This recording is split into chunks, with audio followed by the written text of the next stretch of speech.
Pois bem, pessoal, vamos retomar aqui. Depois então da gente ter escolhido o tipo de pesquisa, a gente parte então para o procedimento, né? Então nós devemos escolher, além se a pesquisa é qualitativa ou quantitativa, nós partimos também para a escolha do procedimento. E nós temos aí alguns velhos conhecidos, como a pesquisa bibliográfica ou revisão de literatura, que é aquela que nós consultamos leis, artigos, códigos, livros, enfim, todo o material, desde que seja científico.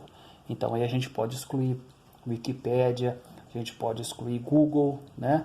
Então tem alguns sites confiáveis em que nós fazemos as pesquisas, né? Então a gente exclui alguns tipos de fontes de pesquisa como o Wikipédia, tá? Então eu aconselho sempre o Google Acadêmico porque eu acho ele muito completo. Enfim, além disso nós temos a pesquisa documental, que usa fontes de documentos que não tenham caráter científico, né? Ou seja, uma lei, né? Uma lei pode ser como exemplo, certo?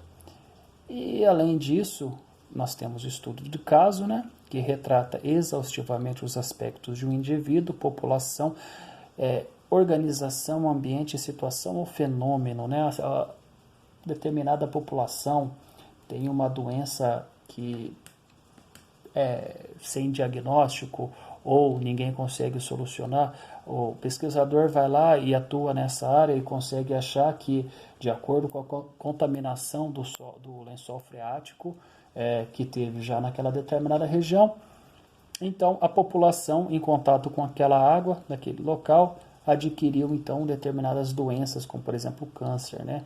Então o pesquisador estudou esse caso específico e conseguiu concluir a situação em que se passava esse determinado lugar, por exemplo.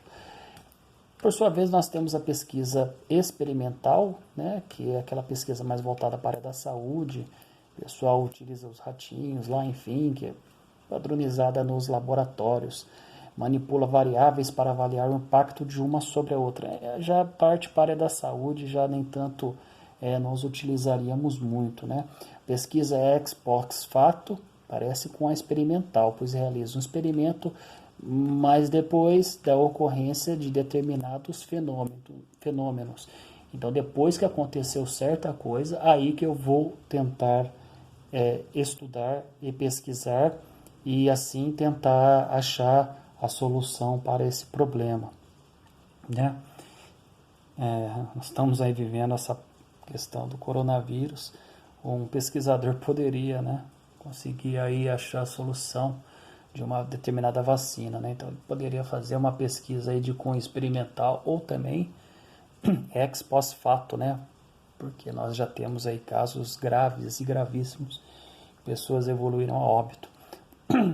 Assim nós temos também a pesquisa de campo, né? A qual destaco tanto a bibliográfica quanto a pesquisa de campo, que o pesquisador ele vai pessoalmente ao local e faz uma pesquisa restritiva, ele não abre o leque dele, ele restringe essa pesquisa determinado local, né? Determinada população ou cidade, enfim. Pesquisa por levantamento, que visa, né, o objetivo é conhecer os comportamentos de uma população mediante consulta direta às pessoas, levantamento, por exemplo, por questionários, né, faz perguntas aí para eu saber qual que é o problema dessas pessoas aí para eu tentar resolver. A pesquisação, tanto quanto a pesquisa participante, né, é uma meio que anda de mãos dadas com a outra. O pesquisador ele participa eficazmente da pesquisa, né? Ele está junto com a população. Isso, por exemplo, eu gosto de citar aí os profissionais de educação física, né? Fisioterapia também, que faz, por exemplo, sei lá, algum estudo envolvendo o Pilates, por exemplo, ou estamos aí na moda do CrossFit. Ele desenvolve algum tipo de exercício e chama as pessoas para fazerem essa determinada aula, né, para constatar se tem eficácia ou não, né? Então é mais ou menos isso que eu gostaria de passar para vocês, tá? E para a gente finalizar, vamos falar aí da metodologia quanto ao método, né? Então vocês também, além desses dois tópicos, né, pesquisa qualitativa quantitativa e o tópico anterior, que vocês vão escolher um tipo de pesquisa, também qual que é a metodologia utilizada, se o método é indutivo, hipotético, dedutivo ou dialético, né? O indutivo é parte da generalização. O pesquisador parte da observação de situações específicas, tá? Então as situações têm que ser específicas para obter conclusões geral, né? Uma conclusão geral, né? Por exemplo, assim, a gente vai falar da violência contra a mulher na cidade de Marília, mas é um fato que eu parto especificamente da nossa cidade, mas que abrange nível nacional, né? Infelizmente é um fato que acontece no nosso país todo. A hipótese, o hipotético dedutivo, né, parte da hipótese, né, na qual a pessoa identifica o problema e estabelece perguntas, né, hipóteses para tentar resolvê-lo, para depois testar e ver se é falsa, né, para até eu chegar numa determinada conclusão, né. O dedutivo, que é aquele que anda bem próximo da pesquisa de revisão de literatura, né, ele parte do particular, o pesquisador parte da observação de uma situação geral para explicar as características de um objeto individual. Tá?